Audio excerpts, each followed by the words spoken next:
This is the DeFi Decoded podcast by 9 Point Partners in cooperation with Prophecy DeFi. The ideas and opinions expressed in this podcast should not be taken as investment advice. Always consult with your financial advisor before investing. Hello and welcome back to another episode of DeFi Decoded. I am Alex Tapscott. Andrew Young is stuck in traffic in Paris on his way home from the French Open. So I'll be doing this one solo today. Just kidding. But he is away. So it's me and Eric Turner, the VP of Market Intelligence at Masari. You may remember that in December of last year, we hosted Ryan Selkis, the founder of Masari, for a double episode, basically where we looked at predictions for 2021 and did a 2022 and 2021 year in review. Ryan made a couple of very interesting points and predictions that turned out to come true. He said that valuations in the private markets are pretty lofty and that he didn't see a lot more room for them to run and that maybe we were due for a correction early this year. Turns out he looked into his crystal ball and got it right.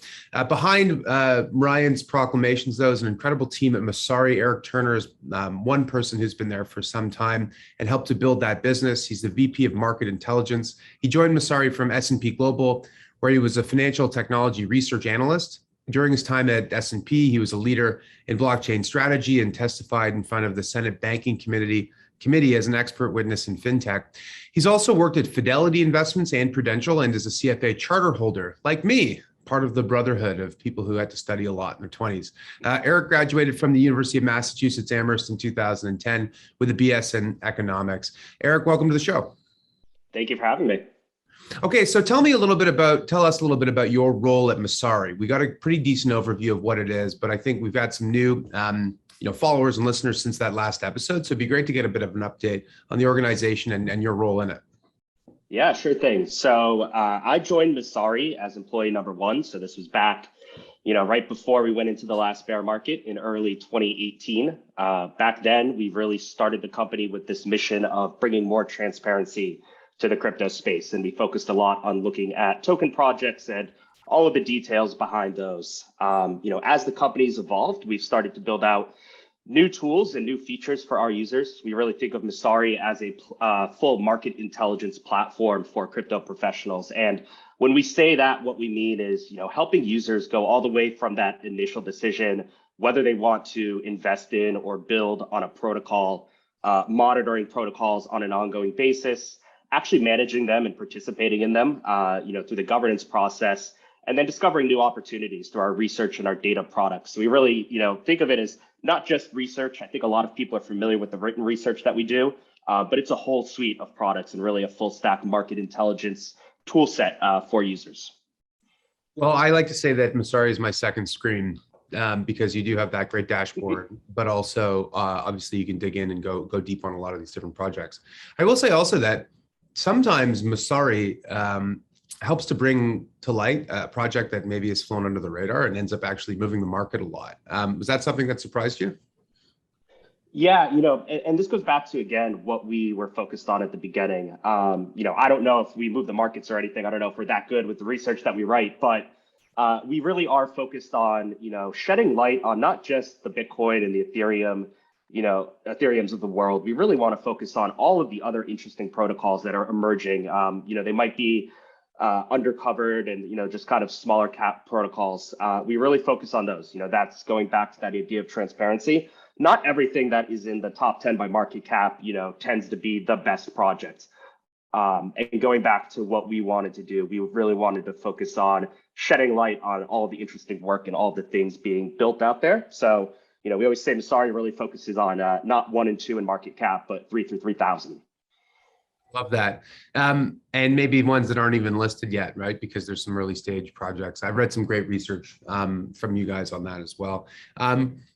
So maybe taking that spirit of shedding light and transparency and applying it to what's happened, recently in the crypto markets. Obviously, the big story in the last few weeks has been the depegging of UST and the collapse of Luna, the blockchain platform on which it was built, and the subsequent relaunch or 2.0 of Luna under Do Kwon, trying to take another kick at the can. what it's a subject we've covered at length on the show, and we are always curious to hear people's perspective on that. But what was your take as that whole thing was going down? Yeah, and I think a lot of people have recapped this, plenty and looked at all of the actual mechanics and what happened behind the scenes and Yeah. actually caused it to depeg. I do think the interesting thing about what happened is, yes, it was turned out to be a flawed design that got way too big, way too fast. But what was most interesting to me is you had this, collapse of UST and of Luna. And if you had asked me, 6 months ago, what would have happened if a big protocol like that basically went to zero overnight, I would have had a lot of concerns about systemic risk, especially in DeFi. That's something that I think a lot of people have tried to quantify. There's not really a great way that I've seen, anyone put together to measure what this risk looks like. But when you have a large protocol like that, all of a sudden collapse and just disappear, you'd expect there to be more ripples throughout the market. And we didn't really see that. We haven't seen, any protocols break, anyone really get, lose too much money on all the other things outside of Terra and Luna. We're already in a bear market, so, things are kind of down anyway. But that was I think that was the most interesting takeaway for me is the markets are a lot more resilient than I thought they were before. I completely agree. Actually, that was my big takeaway as well. We tried to quantify it on the last episode, mainly around DeFi TVL has gone down a lot, but often that's because the whole market is off, and so the value of crypto assets that are held in pools is declined. So that's one, and then UST and Luna combined accounting for a big chunk of that. But overall, I think you're right that it turns out that Luna and UST were not too big to fail. There was discussion of a bailout at one point from some leading participants in the market, which didn't materialize. And needless to say, the government had little interest in this. If anything, they are looking at it as a pretense to maybe regulate the space better, but we're certainly not going to step in to save a protocol that, as you say, had a flawed design. And yet the prices didn't spread. There was no contagion in the way that maybe people might have expected. Now, it's not to say that there couldn't be an event in the future where a protocol does fail that leads to that, but at least this time around, we haven't really seen it. And yeah, I'm kind of with you on that. Like the digital asset or crypto space is moving, kind of at a breakneck speed, right? And many of the most exciting things that will be developed have not yet been developed, and a lot of these things that seemingly were very promising have failed, and that's common in an early stage market. It doesn't really make things better for the people who lost money. But it is a reality of the early stage sort of frontiers of a new technology that there's a lot of messiness and creative destruction and failures. And we're in the crypto world. What's interesting is you get to see it all playing out in real time, which is maybe not something that historically has been true, because a lot of things get funded and go bankrupt and fail in the private market before really anybody gets a chance to look under the hood. I don't know if you have any thoughts on that. Yeah, it's a fascinating space, right? Where everything's being built publicly in real time. You can see every decision being made, especially now where a lot of this is done through decentralized governance, and it's less so the teams shipping all of the code and making all of those decisions unilaterally. But it's basically like you're watching early stage startups emerge in real time. And, it has to be stressful too as a founder. You really have to feel for people that are having all of their decisions under a microscope consistently as they're building these things. And there's real money tied to these as well. People that funded these projects, people, trading in and out of them.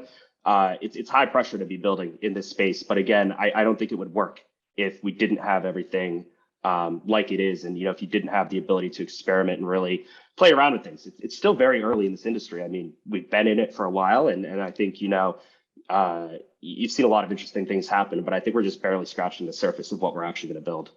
Yeah, well, what's interesting is that there's like a flood of data and information that exists and is available to you.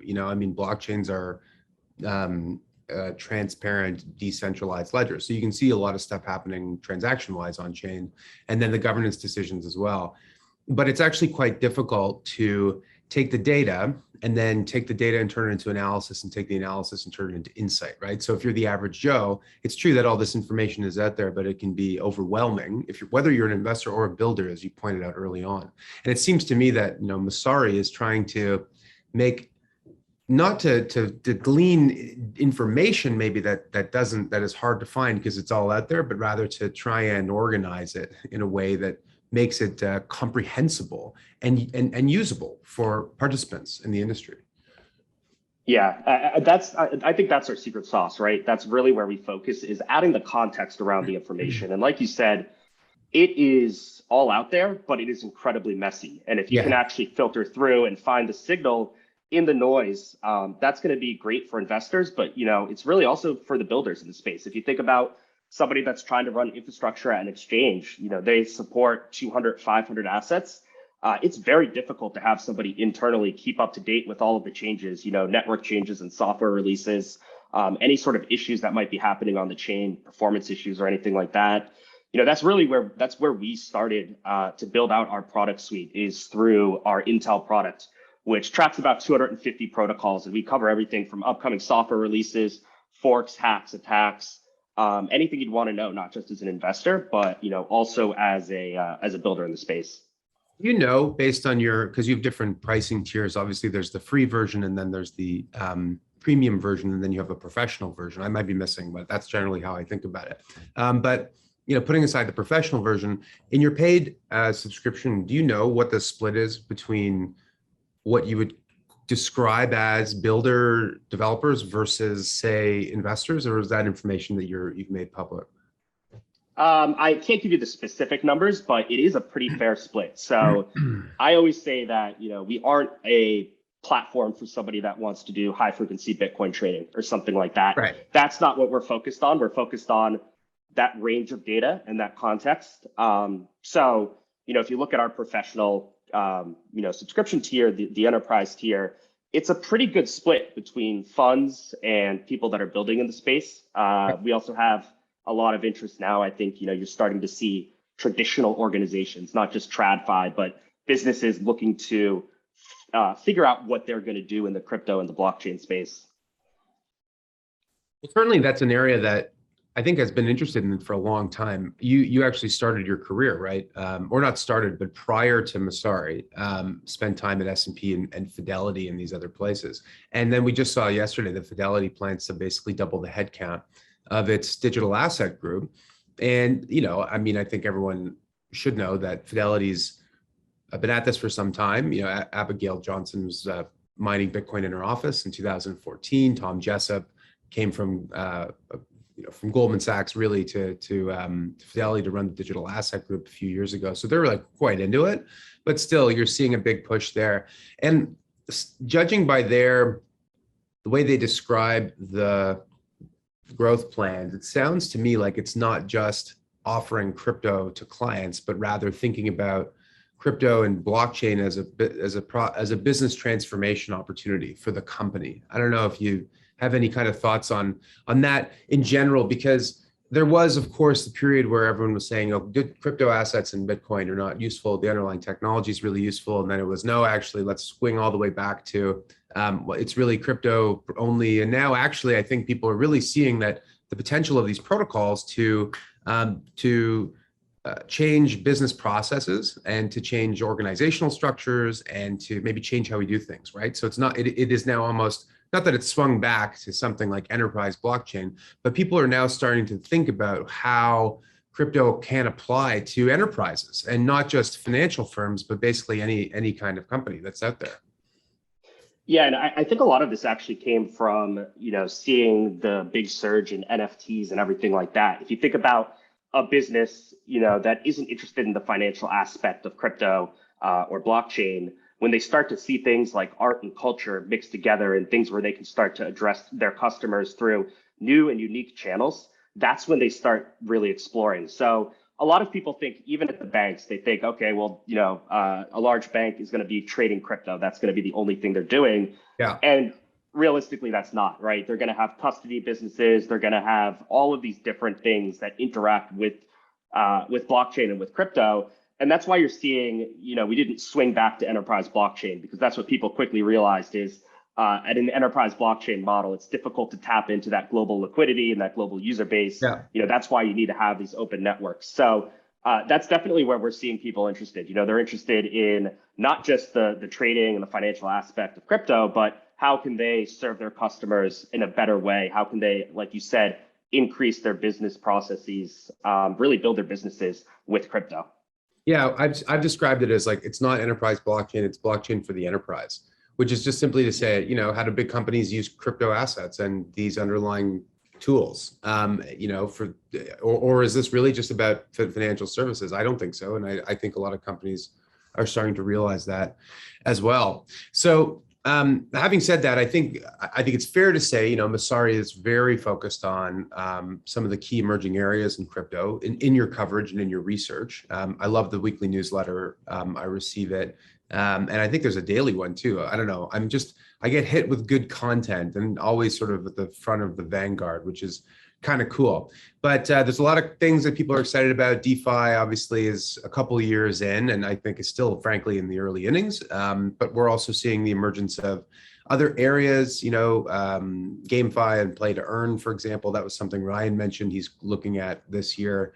And I know others like, SBF and other sort of key leaders in the industry are really focused on the NFT space, not just for profile pictures, but for, the metaverse, in-game assets, identity tools, and so forth. So there's a lot of cool stuff that's going on. I almost said a four-letter word there. A lot of cool stuff going on. What are you most excited about? Yeah, it might be a little bit contrarian, but I'm still really interested in DeFi. And I'm interested in DeFi not just from the financial viewpoint and thinking of it that way, but if you think about what we want to build, call it Web3 or the metaverse or whatever it is, you really need to have these primitives that allow for value transfer. So anything that's going to be interacting with your digital land that you may have, or your NFTs, that's what DeFi protocols are going to do. They're going to be that value transfer layer. And there's so much innovation and so many interesting things happening there. A lot of people burnt themselves out early on DeFi because we just saw a lot of really unsustainable models where token incentives were almost overused to get people into protocols early, and people ended up just jumping between all of the different DeFi protocols. So I think 80% of that is if it hasn't already, probably washed out of the ecosystem. But what we have remaining is going to be, really, really interesting. And I believe that when you see these, the future and you imagine what $1 trillion protocol looks like, it'll probably emerge through the DeFi space. So that continues to be where I'm most interested. I think GameFi and, play to earn and all of these models could be very fascinating, could be cool. I also think that I haven't really seen a token design model that makes a lot of sense to me there. And you almost run into that, problem where you had it with early on in DeFi summer, where you just end up getting a bunch of tokens allocated to early users that end up selling them, and it doesn't make it interesting for anybody to continue using the services. Changing gears a little bit, doing market analysis. Do you ever do analysis into the backers of these big VC closing, like funding rounds, and where that money is coming from? Because I'm genuinely curious. Maybe not, but the $4.5 billion, for example, that Andreessen Horowitz just announced. I know that they say who some of the LPs are, but are you seeing more institutional or more enterprise or who do you see sort of like as the new wave of capital that's entering this space? Because historically they've been early adopters and some high net worth individuals, and then some hedge funds who saw some market opportunities. But now it seems like we're entering into this new phase. Is that a fair assessment? I think that's a fair assessment. I think where most of the money comes from now continues to be institutional investors that can't actually allocate directly to crypto markets. Those hedge funds that got in early and were starting to allocate to crypto funds, a lot of those have transitioned to just trading crypto on their own books. I think, the ones that can actually do it, because they're a little bit more nimble, they have a little bit more flexibility there. But for institutional investors and capital allocators, crypto funds are always going to be a favorite because it's not directly in their mandate, and it's also just a huge headache. If they want to invest directly in crypto projects, they'll go in and put money in a VC fund and actually get that diversification and have all that operational stuff taken care of for them. Fascinating. Yeah, I wonder at some point whether they'll be able to, buy these things themselves. It's so interesting. Like I had a conversation with a very large venture fund, which themselves should be able to allocate to crypto assets, but they actually had to start a whole separate fund, that was dedicated to crypto, so that they didn't run afoul of their investment policy, and that they didn't alienate certain investors that actually don't want exposure to this, right? It's one of those things where it still seems, despite the demand, the structural barriers exist that prevent this from just happening inside of these funds and inside of these institutions. Yeah, and I think too, it's the structural thing, so having to stick to their mandates for these funds. But when you think about large financial institutions starting to touch crypto directly and trade it, I do think that there's just too much concern about the regulatory clarity there. I think that at least what I've heard from some large institutional investors is it's just too much of a headache and too much of a risk for them to deal with right now. Yeah, interesting. So when you were at S&P, you testified in front of the Senate Banking Committee as an expert witness on fintech. How do you think the industry is doing in terms of educating policymakers today? I think we've done a terrible job as an industry on educating policymakers and really having any presence, in DC and kind of helping to shape a lot of the regulation that might be coming. I think the industry's gotten a lot better over the past year or two. I do think there are people doing a lot of great work, really trying to educate, but I don't think it's enough. I think as an industry, and you look at all the money that's come into this industry, right? We have the money, we have the resources. There needs to be more education, and there just needs to be, not just for policymakers and regulators, but really for the public. I think it's so early, and I think that you could clear up a lot of misconceptions if you did just do some simple things like educational campaigns and put the money behind that.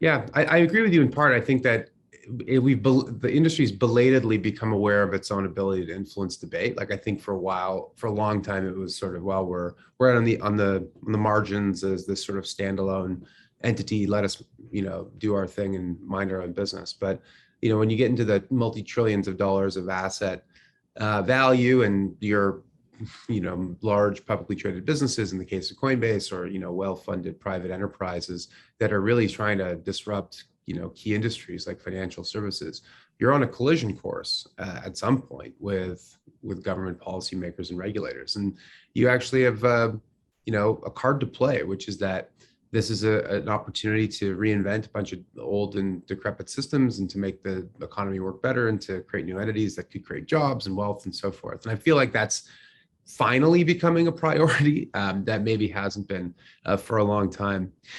Switching gears here, I want to talk a little bit about a new product launch from Masari, which is this thing, Masari Governor. So Masari Governor, well, I'll let you describe it. But just as a primer for the audience, we've talked at length about decentralized autonomous organizations. These are basically these new crypto native organizations, essentially a way for token holders to have access to a common wallet. So sort of similar to a corporate treasury, but at the whim of the token holders to decide how those funds are used. And people are talking about DAOs as a means to recreate kind of institutions and the corporation itself, and to rethink a whole bunch of different systems. So at the same time, it's kind of a chaotic Wild West out there. So I know Masari is trying to bring order to the chaos, or help clarify what's going on. So tell us a little bit about Masari Governor. Yeah, trying to bring order as best we can. But yeah, so, when we think about, and I covered this a little bit earlier, when you think about the ability to learn about protocols and monitor them on an ongoing basis, what always was missing for us is the ability to take action. People are learning a lot on our platform. They learn a lot on really any research platform, but they have to go somewhere else to, take an action, to manage protocols, to, participate in governance. So Masari Governor is real-time monitoring of governance proposals, all the way from an initial conversation in a forum through execution. So we allow our users to see what a proposal is about, who's voting on that proposal, and actually vote directly through our platform on these proposals. What we realized is, DAOs are supposed to make things easier and allow everybody to participate. That's really not the case. A lot of people don't participate because they just don't know what is going on. They don't know that they can vote in some cases. So helping to solve that voter apathy is really why we launched this product and really get people more engaged in that process.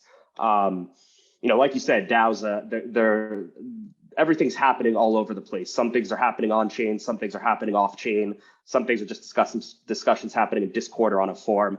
The proposal process is messy. It's not very standardized. So we help to standardize that and make it, approachable to monitor multiple protocols and participate in them. Yeah, fascinating. Well, I mean, judging by the size of some of the treasuries in these DAOs, they're becoming entities with real financial heft, and the more money they have, the more the stakes are going to increase, right? So I think these kinds of tool sets are really, really important. Speaking of DAOs, when's Masari becoming a DAO, or is it ever going to become one? That was a question that people asked in the last webinar we had Ryan on, and I don't know if there's any update on your end. I don't think that is in the cards right now, but if it ever does happen, let's make sure we can actually make it easy to use DAOs before we do that. So you got to build. If you build it, they will come, or build it first, and then you can make the switch, maybe. Yeah, exactly. Yeah. All right. Well, Eric, it's been a great discussion. Thanks so much for sharing your insights on all this. Got a lot of really fascinating things from there. Number one, I love the idea of DeFi sort of being the financial primitives for Web3. The idea that DeFi, if there is a $1 trillion protocol, that it's probably going to come out of the DeFi space as well. And I just love the idea of the context being as important as the content, right? So we got all this data, but we got to figure out how to organize it and how to separate the signal from the noise. So some really great and valuable insights, I think, for our audience. So thank you very much for joining the show. If people want to follow you and learn more info, where should they go? Yeah, I would recommend everybody go to Messari.io, Messari.io. You can also find us on Twitter on Masari Crypto. You can follow the entire team through there as well. Terrific. Okay, thanks, Eric. That's all for today, everybody. Thanks for joining us for another episode of DeFi Decoded, and we'll sign off. Take care. The information contained herein does not constitute an offer or solicitation by anyone in the United States or in any other jurisdiction in which such an offer or solicitation is not authorized, or to any person to whom it is unlawful to make such an offer or solicitation. Prospective investors who are not residents in Canada should contact their financial advisor to determine whether securities of the funds may be lawfully sold in their jurisdiction.